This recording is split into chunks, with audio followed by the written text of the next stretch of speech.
Thank God it's Friday. Good morning, everyone. Welcome to Business Morning, doing Friday business right here. I'm Ini John Mekwa. We start from the global space. As usual, telling you that oil prices eased on Friday, heading for their first monthly drop since November, as uncertainty over global economic growth and fuel demand from Washington's tariff threats and further signs of a U.S. economic slowdown outweighs supply concerns. The more active May Brent crude futures, which dropped 31 cents, that's about 0.4% at this time, while U.S. West Texas Intermediate crude was at $70. We see that it has gained from 68.69, which we've had in the last 2-3 trading sessions, now at $70.05 after it dropped 0.4% for both. And so yesterday, President Trump did make a new announcement implying that the 4th of March will be the beginning of that 25% tariff on Canada and Mexico, and also additional 10% tariff on China apart from that. And we've seen that rattling the markets and investor sentiment all over. Also weighing on investor sentiment is the U.S. jobless claims that jumped more than expected in the previous week, while another government report reiterates that economic growth slowed in the 4th quarter in the United States. And still in the global space, air cargo demand grew 3.2% in January 2025 compared to the same period in 2024, and that marks 18 consecutive months of growth. This is according to the latest report from the International Air Transport Association, IATA. According to them, global airlines body, the capacity also expanded by 6.8% year-on-year, reflecting continued recovery and growth in the sector. In the report indicates more goods were transported by air, and airlines made more space available to meet rising demand. IATA also mentioned that international operations showed slightly stronger performance, with demand increasing by 3.6% and capacity rising by 7.3%. However, the growth rate moderated compared to double-digit peaks that was recorded in 2024. And here in Nigeria, the federal government, states and local government councils have shared 1.703 trillion naira in January as revenue. This was announced by the February Federation Account Allocation Committee, FAAC. We know that this, we expected this to come in earlier, but it was a bit delayed. So we see the federal government got 552.59 billion, states got 590.614 billion, while local governments got 434.56 billion. Derivative revenue on oil-producing states totaled 125.284 billion, and revenue from VAT, petroleum profit tax, company income tax, excise duty, import duty, and CET levies increased significantly in January. However, earnings from electronic money transfer levy and oil and gas royalty declined for the month of January. A bit of corporate now. MTN Nigeria reported a 400.44 billion naira loss after tax for the year ended December 31, 2024, as the devaluation of the naira drove up foreign exchange losses and weighed on the company's earnings. According to its audited financial statement that was released on the Nigerian exchange, the telecoms giant says the amounts represent a 192.25% increase from the 137.02 billion naira loss recorded in 2023. The telecom operator, with over 80 million customers, says that the sharp depreciation in naira's value significantly impacted its foreign exchange exposure, with forex losses surging to 925 billion. That's up from 740 billion in the previous year. Despite the loss reports in the result, MTN Nigeria says its revenue rose by 36.03% to 3.36 trillion in 2024, and that's up 2.47 trillion in 2023, driven by demand for data and digital services. So I guess the loss there factor tells us why it does seem like not just MTN, but other telecoms have been asking for that tariff increase to keep them alive in the country, even before they talk about profit. Now, the 50th inaugural lecture has been held at Nasarawa State University in Kefi, and the first professor of capital markets in Nigeria gave that lecture, Professor Uche Uwaleke. Well, he is a constant guest on our business shows, and this is the lecture that he delivered at Nasarawa State University in Kefi.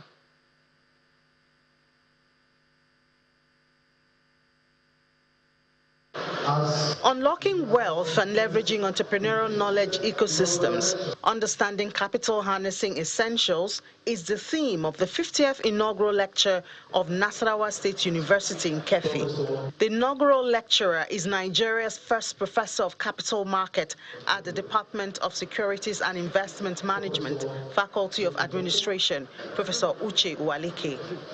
The university is glad to be hosting eminent personalities who've come to listen to this latest addition to the body of knowledge. Professional dictions, terminologies, and registers, taking note of the fact that the audience could be his professional colleagues, the university community, or the general public, who could be the end users of the products of his or her own research.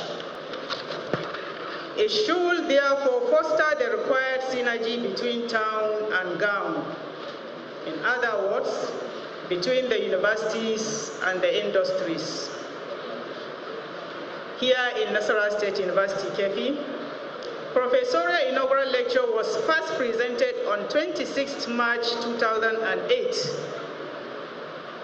by Professor Olushola O. Abede. The man of the hour explains how he arrived at this theme. God has given us all that we need to develop. The wealth that we need to develop, they are all hidden over there. So it is left for us humans, left for us creatures to unlock those wealths, to harness them, and to make them better, not to destroy. So that's the meaning of my name, Uwaleke. The world make wealth. Okay, so you can see why I chose the title Uwaleke as my topic. Professor Uwaleke's presentation delves into macroeconomic issues in Nigeria, including debt management.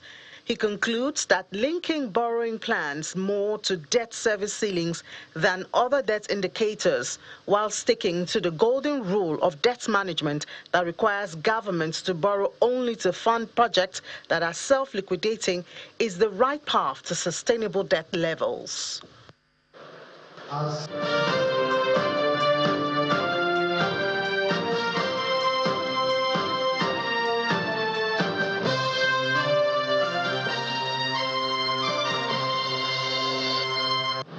From one hotel room to another one. This is the game changer seat. Fly Emirates, fly better. Stay connected to the world with Channels TV Podcast and get all the trending stories. Simply log on to channelstv.com. Click on podcast, select the program of your choice, and listen. Our podcast is available on Apple, Google, and Spotify. Tap the expertise you trust. Touch the stories that touch you. Anytime, anywhere. Just close the doors, and you're in a world of your own. Travel is not just about the destination. It's also about how you get there. Fly Emirates, fly better.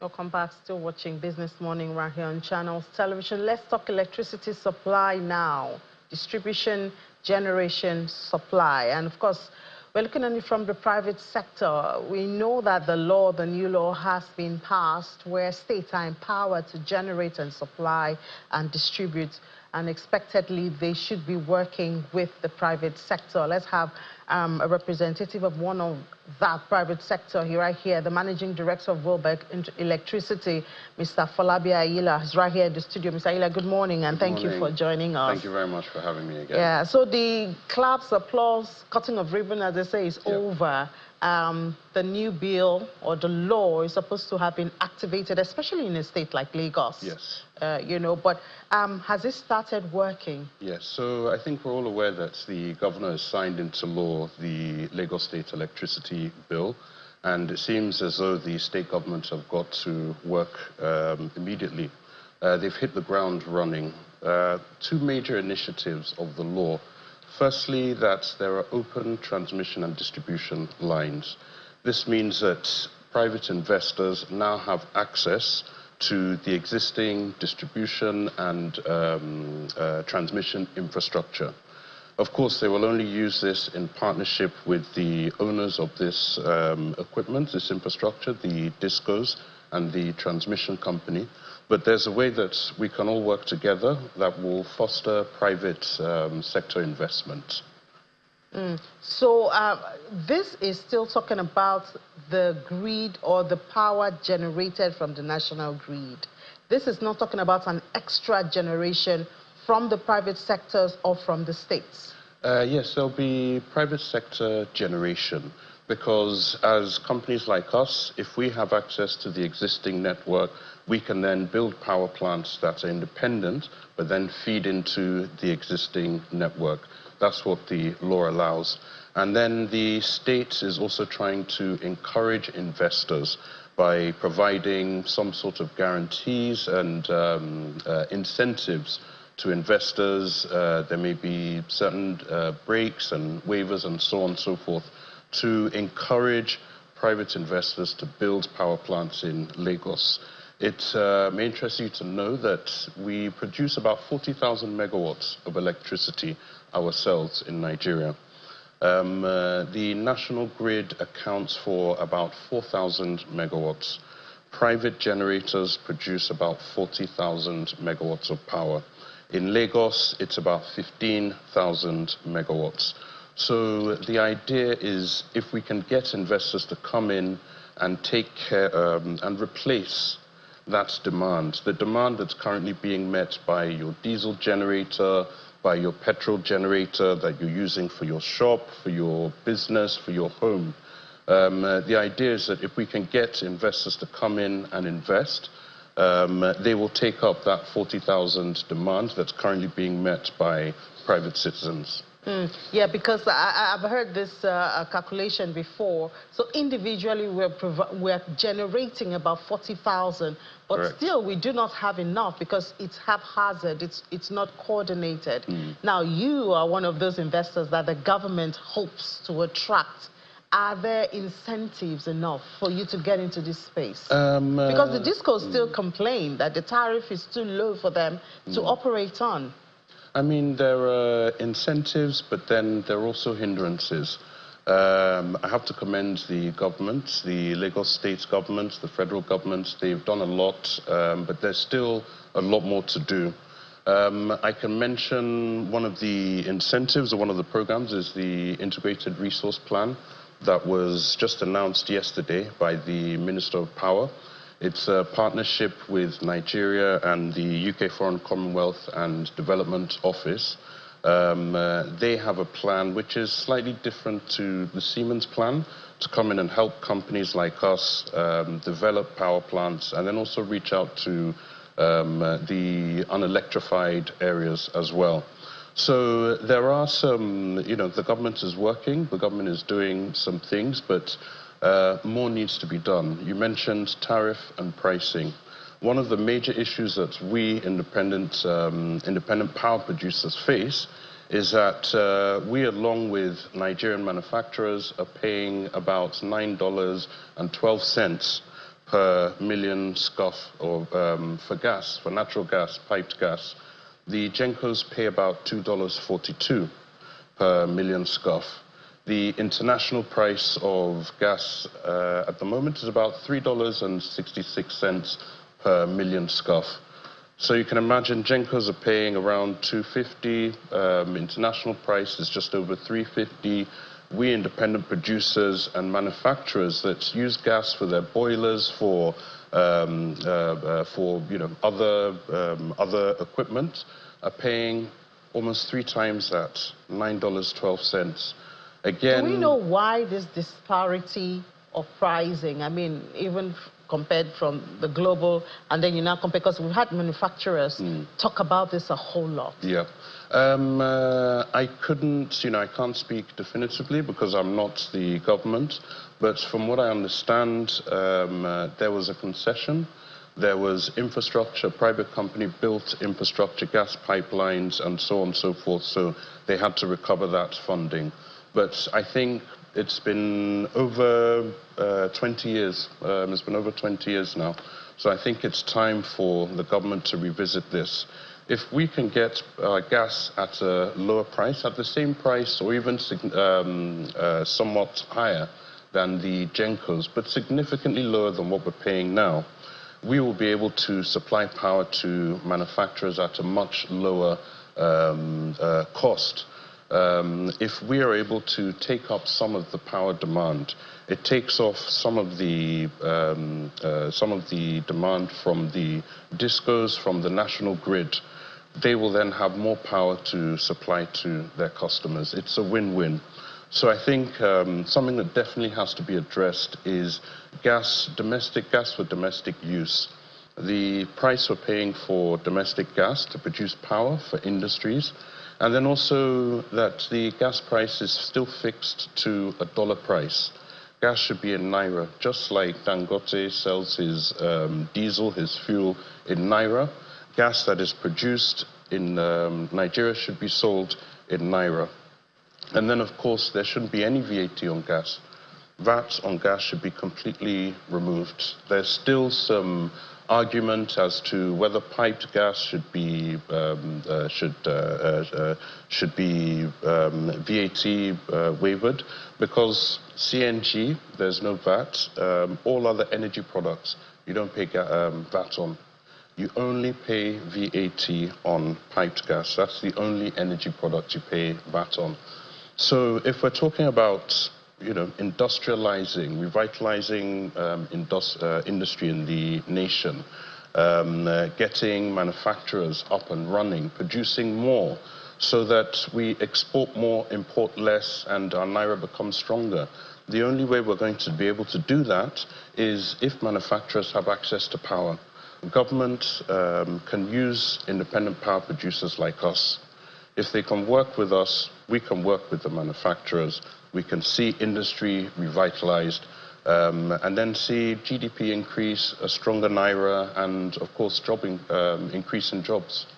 But I know that, independent power, and Governor Sanwo-Olu is someone I believe that's very interactive. Yes. Have you brought these issues, with him? What has been his reaction? Yes, so we've had conversations with the Commissioner for Energy, who obviously represents the governor.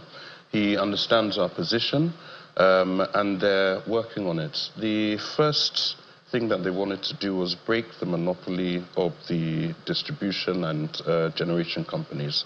So if you break the monopoly, you can have more entrants, more investors come in. So that has addressed one side or one issue in the sector. The other issue that we have, where there's a bit of monopoly in gas supply, especially to Lagos, we're working on that and working on coming up with a solution. But I can't give you too much information yet, so I'll come back to let you know more. Okay, so the world is talking about renewables. Yes. Is gas our renewable? We know we have abundance of gas reserve, which is yet untapped. But we also have sun, solar, yes, and all of that. Wind. So I think if you drive around Lagos, you drive around Abuja, Port Harcourt, the major cities, you'll see a lot of businesses and private residences that have solar panels on their roofs. So it's a technology that Nigerians have adopted and have taken to. The only issue is that when it comes to large-scale power projects, one has to think of funding and availability of funds or availability of funding. To build 1 megawatt of solar, you're spending about 2 to 3 times what you're spending on building 1 megawatt of gas. The same plants that will produce the same amount of electricity. And then, of course, with solar, there's a much larger footprint. So also solar has a longer return on which investment. one is cheaper? Of course, the solar in the long run is cheaper. In terms of maintenance, in terms of consumables, etc. But the capital cost is the issue.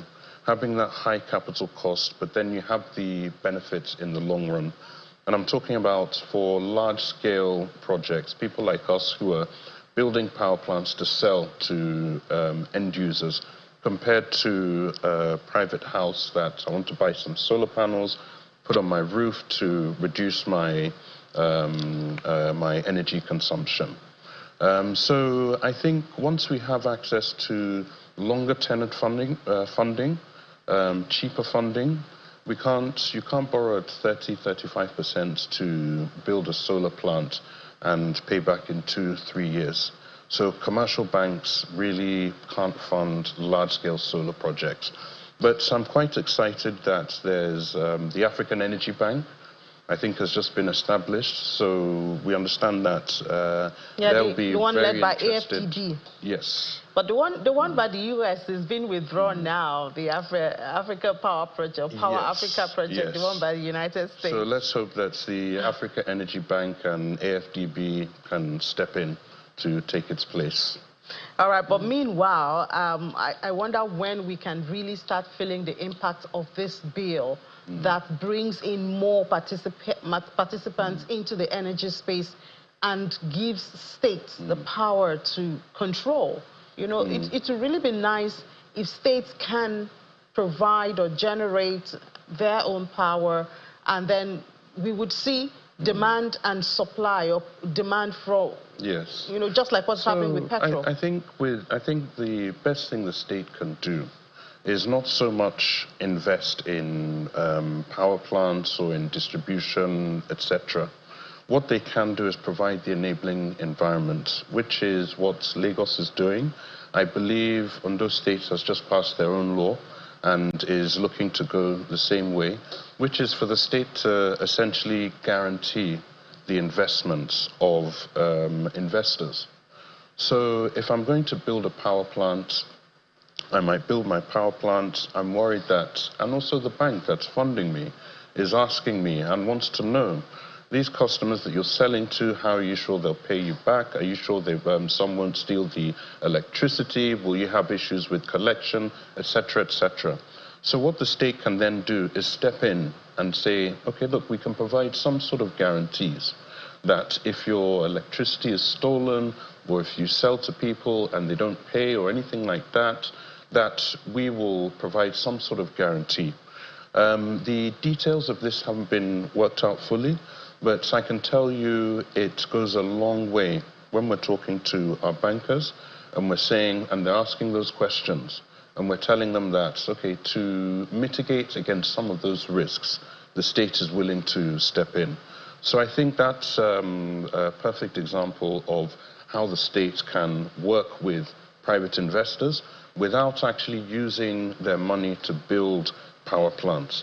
Private investors can build the power sector. We just need government's help, that's all. The guarantee, and we hope consumers would also stop the power theft and pay for what you consume. I think we're seeing in areas that have high levels of power availability, collections are much better. Because once people have some trust in the system, that I have a meter, it's prepaid, I know that once I load it, it gets to this level. You know, when there's that trust in the system, people aren't going to game the system, they're not going to cheat it. You'll always have a small percentage anywhere in the world that will try and do those kind of things. But what we're seeing on ground really is that once people have access to power and they trust that you're being fair to them, You don't see thefts. People pay their bills. So that goes back to metering. Yeah. All right. It seems like a very big circle. It just goes round like that. But thank you so much, Managing Director of Welbeck Electricity, Mr. Falabi Ayila, for your time. I wish you the best. Really look forward to a change in the scene. Yes. Thank you very much. All right, so now let's see how the market fared yesterday, the close of trade, starting with the NGX stock market. Once again, it was in the red market. We've seen the tariffs moving global markets a whole lot. But I don't know if that was moving our NGX. So yesterday, NGX, the all-share index was down 0.11%. Still on 107,675.46. The market cap at 67.1 trillion naira. Activity chart was mostly green, but don't get deceived by that. The market is still in the bear zone. Top traders yesterday: PZ, O&O, Honeywell Flour. Top losers: Fitson, ETI, and Guinness. Oh, sorry, not Guinness, Guinea Insurance. The financials were the top trades, mostly FCMB, Zenith, and Access Coal. Those are the figures, the big guys that move the market. We go to the smaller unlisted market, the NESD, and we see positive sentiment at the close of trade yesterday, almost 0.5%. Is at 0.49, 3,284.99. That was the share index. The market cap, 1.86 trillion. And then the activity was mostly green, just the deals in the red. 8 stocks were traded at the close of trade yesterday. Another market of interest, obviously, is the currency market. We've seen that for, I think, 3 days now, we've seen the Naira on the official window at about 1,004, less than 1,005.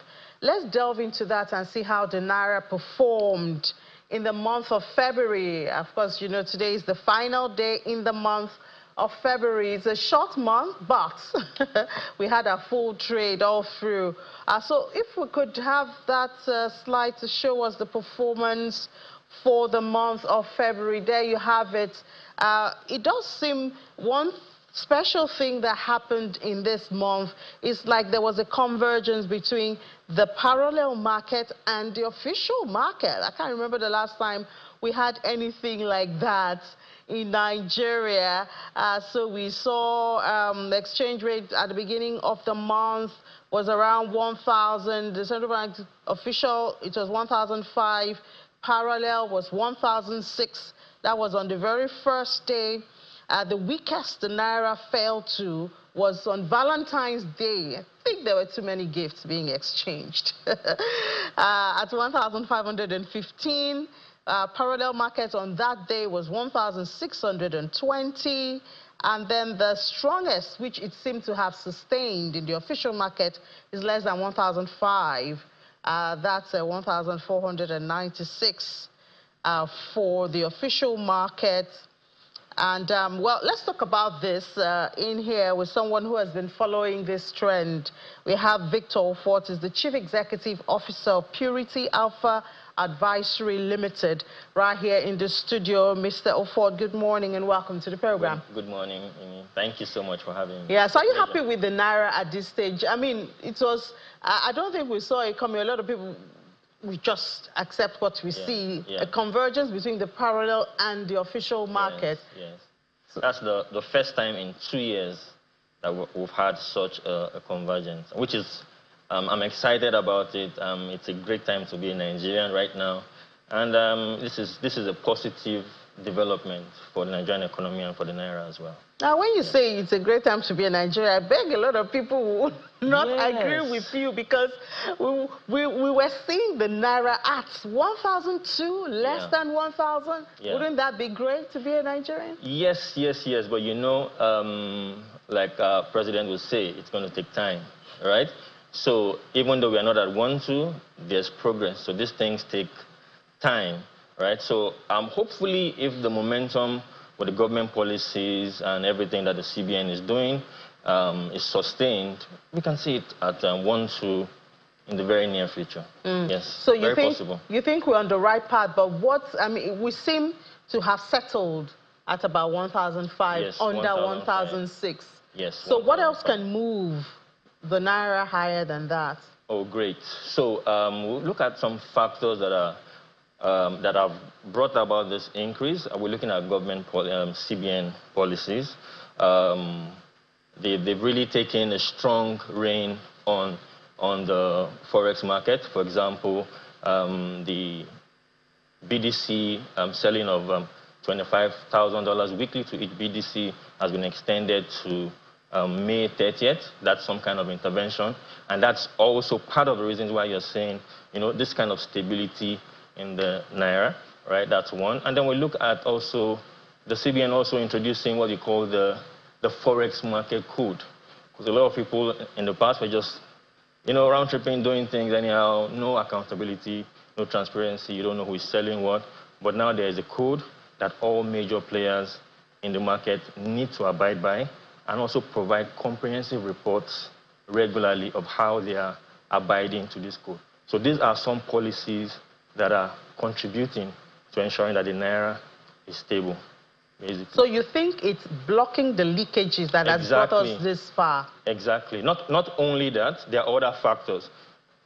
Chief to add is that for the Naira to strengthen properly, to see long-term strengthening and long-term impact on the economy, where the man on the street can feel the impact of this Naira trend, we talk about our industrial production capacity.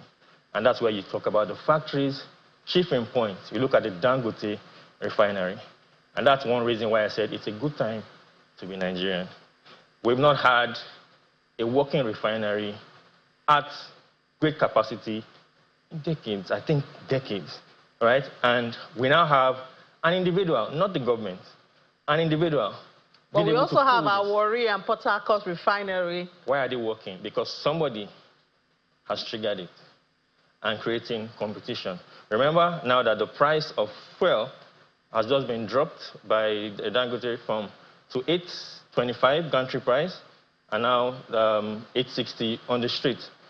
This would deter importers. I don't know why marketers are still importing petroleum products when we have it available and cheap in the Nigerian market. So that price drop is going to deter a lot of importing of petroleum products.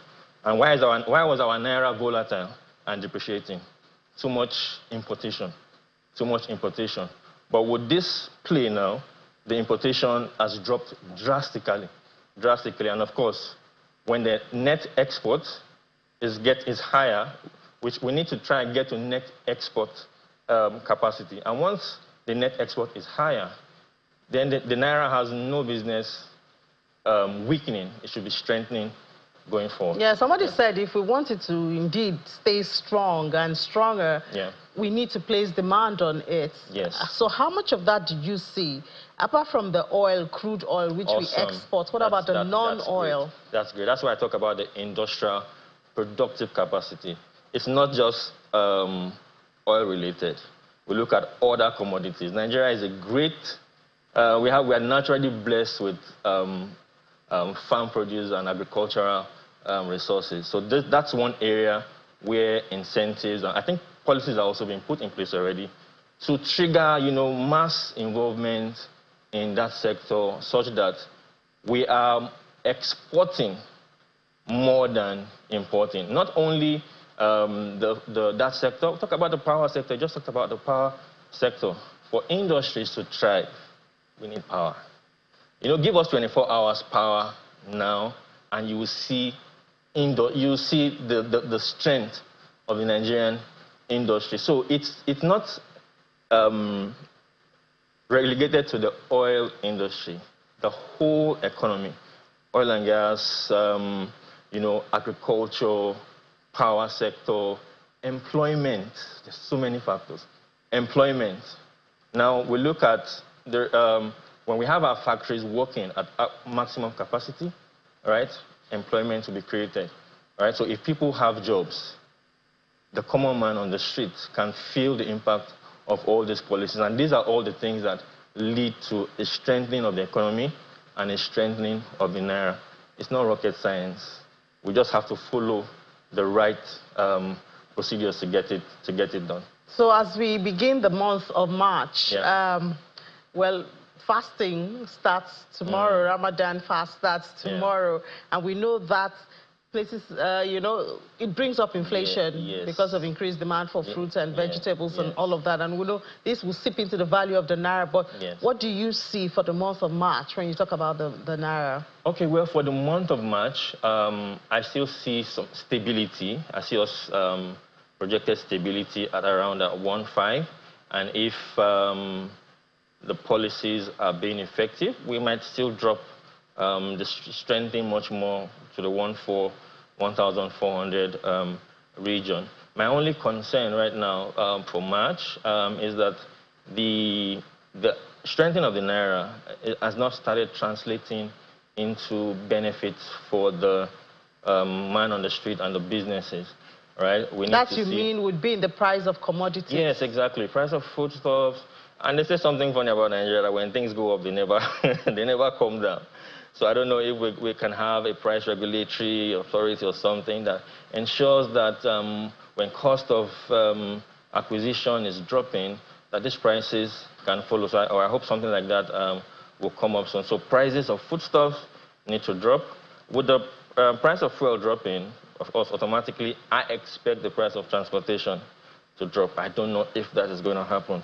You understand? So these are benefits that should seep into the street for the month of March.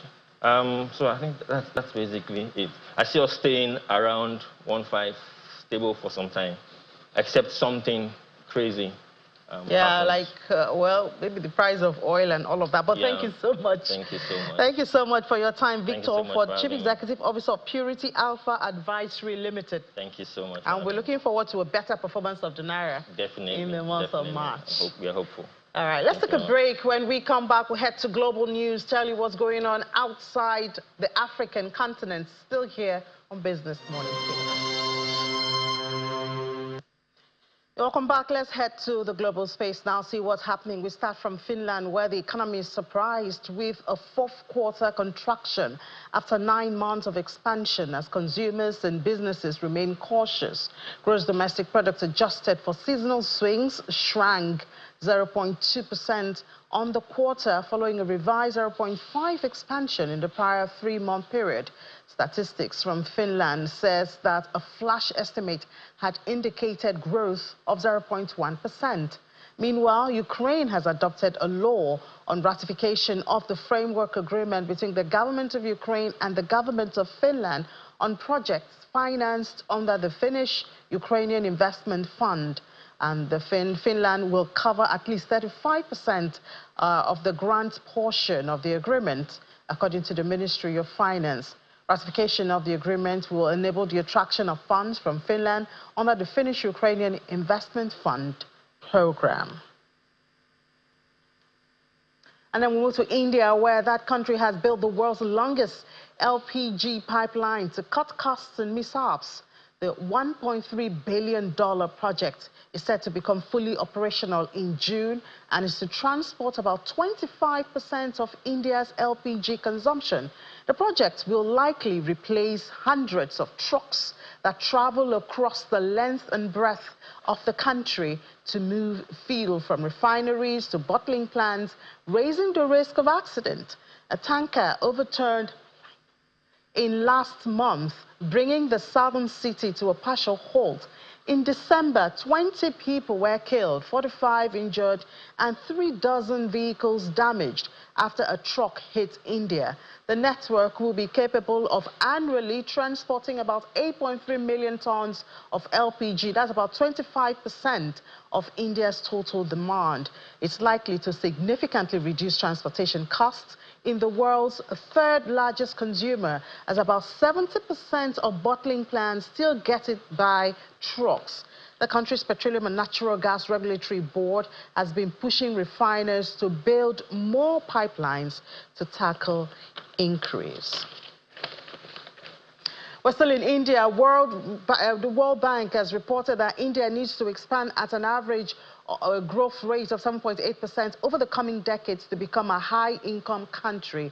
A Washington-based organization says that India's gross national income per capita would have to increase by nearly 8 times over the current levels. The country is still the fastest expanding major economy. Growth is still well below 8% pace, and economists say it's required for Prime Minister Narendra Modi to fulfill his bold pledge of converting the country into a developed nation by 2047. India's economy is likely rebounded last quarter, although growth prospects remain uncertain in coming months as U.S. President Donald Trump threatens to open global trade with tariffs. And talking about President Trump, he said that he plans to hit goods from China with a new 10% tariff, and that's the latest in the escalating trade fight. Imports from China already face taxes at the border of at least 10% after a Trump tariff order that went into effect earlier this month. Trump says that he intends to move forward with a threatened 25% tariff on imports from Canada and Mexico, and that's set to come effect March 4. His comments came as officials from Mexico and Canada were in Washington for discussions aimed at heading off that plan. Meanwhile, China has vowed to use all necessary measures against U.S. tariffs. Analyst says that Beijing may boost support for consumption to offset the levies. On social media, Mr. Trump wrote that he did not think enough action had been taken to address the flow of fentanyl to the United States. He says that drugs are still pouring into the country from Mexico and Canada at very high and unacceptable levels. He says that a large percentage of the drug were made in China. Now, of course, there's been responses. One of that is from the Mexican president at a press conference from the country's national palace. He said that they know that Mr. Trump has his way of communicating, and perhaps that is just it. And he hopes that they can reach an agreement before March the 4th, that something else will be announced. From Canada, the Prime Minister, Justin Trudeau, also said that his country is working hard to reach a deal, warning that tariffs from the U.S. would prompt an immediate and extremely strong response. Trump's threats against Mexico and Canada have raised widespread alarm as the North American economy is closely connected after decades of operating under a free trade agreement with that country. Well, I guess still the spillover from there. Japanese stocks had their biggest monthly drop since 2022 as a sell-off in chip-related firms and accelerated concerns over the global economic impact of President Trump's tariff deepens. There's been a broad slump in export-sensitive industries such as electronics and automobiles, non-ferrous metals and shipping. An 8.5% plunge in NVIDIA core shares on Thursday. That weighed on semiconductor and AI-related names in Japan. The two worst performers on the Nikkei 225 stock average were Disco Core and an Adventist Core, with both dropping more than 8%. The top picks index also fell 2% to 2,682 at the close of market, while the blue chip Nikkei declined 2.9%, tumbling as much as 3.7 at one point during the day. The biggest intraday drop since September. Both indexes posted their biggest monthly fall since December 2022. And you know that President Trump is behind this, talking about the tariffs on Canada and that extra tariff that could come on China. And he seems determined that this will start from March the 4th. Still related to that, iron ore was on track for its biggest weekly loss since November as the prospect of further U.S. tariff on China rekindled concerns over a mounting global trade war, denting sentiment for industrial metals. Futures for the steel-making ingredient fell below $103 a ton for the first time since the beginning of the month. President Trump, of course, talked about the additional 10%, and that has driven all of this. Now, let's find out. We're hearing the impacts of this, or possible impact expectations, as President Trump shows his determination to to stick to those tariffs, and the tariff trade war seems to be escalating. Let's find out from someone who is in the United States now how this is affecting them right there firsthand and what we could expect. We have John William Templeton joining us. He's the publisher, Journal of Black Innovation. Is also editor, blackmoney.com. Hi, Mr. Templeton, good morning and welcome to the program. Good morning. So we hear of all the markets, countries preparing for March 4th in this case. Some have already started talking about the trade tariff. But what does it do to you living in America? How does this come back to you? We've seen inflation number not looking good. We've seen the threats to economic growth of the United States because of all of this. As an individual, what does this mean, all of this trade tariff talk? Having a political pandemic and a case of mad billionaires disease, the policies are likely to lead to a depression. And so as African Americans, our focus is on joining forces with the diaspora to really create some new pathways for investment. Your earlier guest talked about the need for power in Africa. We just had a session with some of the state pension funds about stepping into the gap to keep green energy investment flowing into Africa. There are 250 counties in the United States where there's at least 1 billion African American aggregate income. And so we've created a 100 cities initiative with the 100 cities in Africa and the Caribbean that have 1 million population that need everything, that need to grow to meet the needs.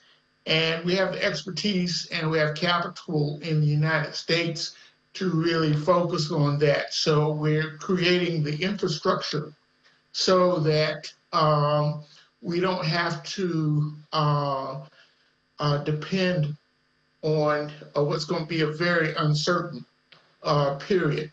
We know from the past that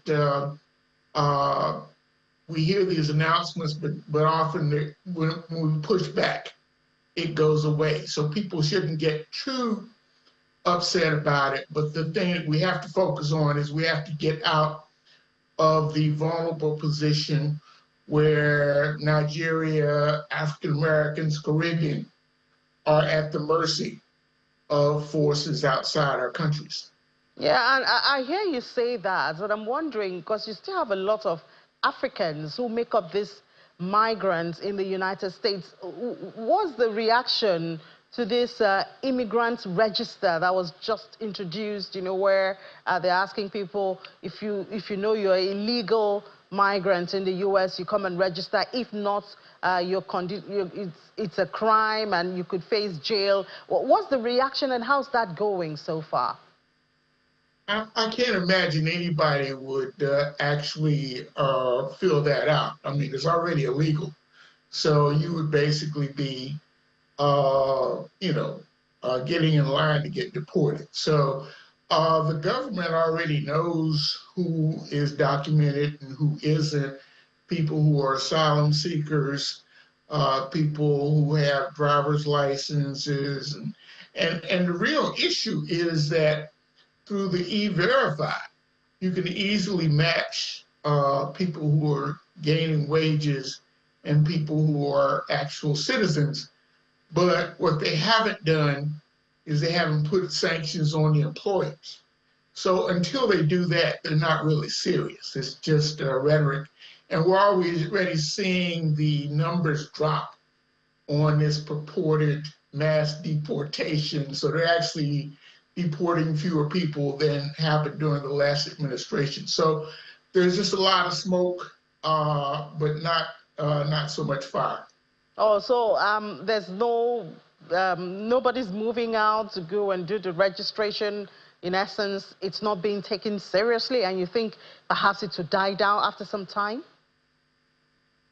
When he had this push during the first administration of family separation. The public outcry pretty much put it down within a few months or so. They're already stepping on people's toes with they're firing half the people at the Social Security Administration. Republican congressmen are getting to the point where they won't even do town halls anymore. So I predicted 6 weeks ago that he would be the most hated man in the Western Hemisphere by the end of February, and he seems to be right on target. Yeah, I wonder if President Trump will care about that. I mean, his sentiment around him seems to be, I'm doing what I think is right for America, and so you can think what you want, at least, because, I mean, other countries... He's doing what he thinks is right for him. I mean, the so-called gold card. You know, you've had the EB-5 since 1990, which is a very involved process. I ran a private equity fund for about 10 years, and we did some deals with the Middle East. And generally, people were putting up 25 to 50 million. So when he says something stupid like, oh, I'm going to give a visa for somebody who puts up $5 million, I take that seriously because, I mean, yeah, you have to, under the EB-5, you have to create 10 jobs. And so you can't do that for $5 million. So, I mean, he says things that make no sense.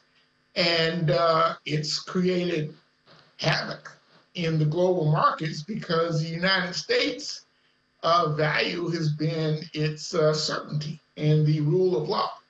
And so Africa, African Americans, the Caribbean, South America, we have to take advantage of the opportunity to create some new structures to have value chains where we can benefit. So you don't think the gold card, the $5 million venture would be a wealth creation avenue for the U.S., which is what is being sold at? He can't do it. EB-5 was created by Congress. He can't change that with a signature. All right, I hear you, Mr. John William Templeton there. Migrants, Africans, and African Americans, we need to create our own path and not leave our destiny in the hand of others. Thank you so much for your time and for staying up early to join in the program. We do appreciate your time. The clubs are still open, and we encourage everybody in Nigeria to come see us in San Francisco. All right, we'll try and get the visa. Yes, you can. All right, thank you so much. Publisher, Journal of Black Innovation, and also editor, blackmoney.com. Thank you for your time. My pleasure. So there you have an invitation from Mr. Templeton to come to San Francisco. You want to try? Go ahead, head to the embassies and try to get that visa. Well, that's it on the program today. Thank you so much. It's been an interesting week that we've had.